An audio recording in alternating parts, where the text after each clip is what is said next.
Good morning, dear students. Today we are going to see about the concept of supermesh. We have already discussed about the Kirchhoff's voltage law, Kirchhoff's current law, and how we could use them in the solving the circuits. So Kirchhoff's voltage law applied in a closed path, Kirchhoff's current law applied in a node. So Kirchhoff's voltage law applied in a loop. Loop and mesh both are same, but there is a little difference between the loop and mesh, that the mesh cannot have inside loop, right? So now we going to see what is super mesh, what is super mesh concept, what is super mesh concept. So let us to see that if you have a circuit like this, I have a circuits, voltage source V1, R1 resistance, R2 resistance, voltage source V2, and I have a 2 ampere current source as a common branch for this loop 1 and loop 2. When you apply a Kirchhoff's voltage law in a loop, you should write them in the form of voltage equation, right? So for example, I take this loop, V1 voltage equation can be written here. Here the voltage equation in the form of current and resistance can be written, but here how you will do? That is a problem. Similarly, when you come for here, you cannot complete a Kirchhoff's voltage law here also. So then what we should do? That yes, we have in the circuit two individual loop. This is loop 1 and this is loop 2, right? And here we make a super mesh by taking a both the loop together as a single loop. For example, that's you start from the source V1 and come to R1 and come to R2 and come to V2, then come here.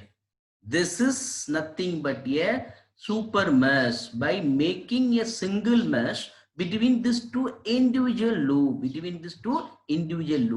This is only done when a current source is common branch between two loops. So super mesh is formed when a current source common to two loops, right? So super mesh path will be here like this. This is the super mesh path.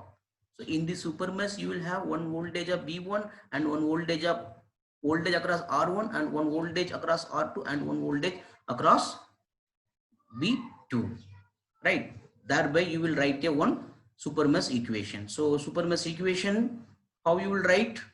Before that, you see that this is the current flow in this direction, like this. Current is entering minus, leaving plus. This means this voltage will be a positive voltage, and already told current entering positive, leaving negative for load. So this voltage source will have the negative voltage. Similarly, here you come, entering plus, leaving minus. This voltage also will be negative, and here also the positive negative is there. So current entering positive, leaving negative. This source also will have the negative voltage. That means this is positive voltage, negative voltage, negative voltage, and negative voltage. This four element will be considered for the super mesh equation.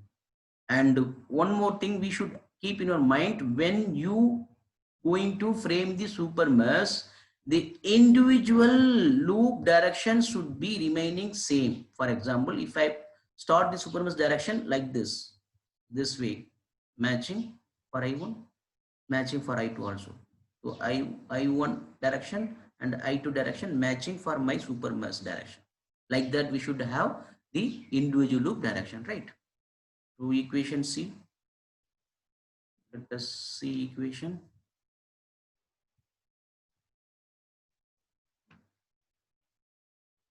Right, super mesh equation,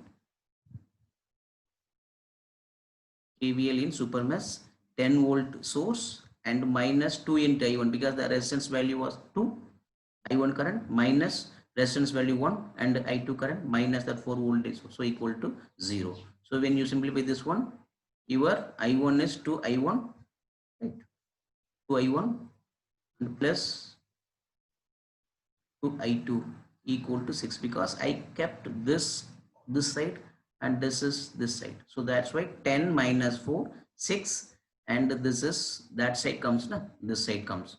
So that's why it is 2 I1 plus I2 equal to 6, the first equation. The second equation, we need to write for the another branch which is not considered yet, because we have considered this branch already and we have considered this branch already, right? But we have not yet write any equation for this current source. So this current source equation, how you will write? Yes, we have a node here, right?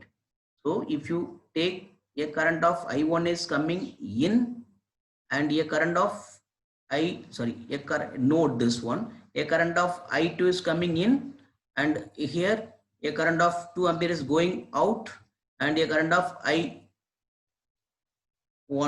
going out. When you consider this particular node,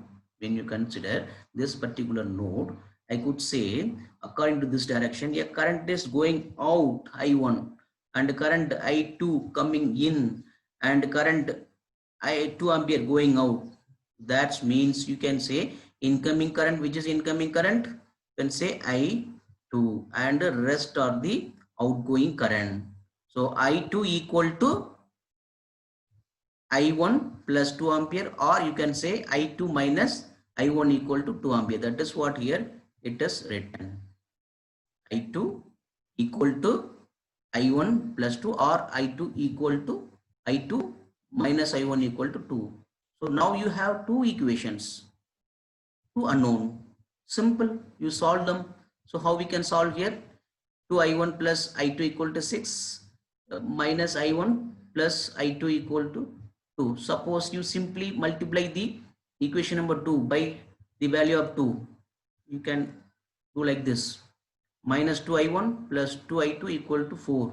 So subtract or add this two equation, because I1 equation here negative, I1 equation here positive. This 2I1 positive and 2I1 negative will get cancelled. You will have I2, that I2 equal to 10 by 3 ampere. Then substitute the I2 value in the equation number 2, you will get the I1. So you get the I2 and I1. So this is a simple numerical which we have solved, right? So you have to keep in your mind that when the concept of supermesh is applied, if a circuit contain a current source as a common branch for two loops, right? A current source is a common branch. A current source is a common branch for the two loop. In such a cases, the supermesh concept should be applied, right? This is what, right? Supermesh. So supermesh equation and the equation for the current source. By the way, you will have the equation, and solving them you will get the answer. Rest is simple, same, right? This is what the concept of supermesh which we have today discussed. In the next class we will discuss with the another topic. Thank you very much for watching this video. Thank you.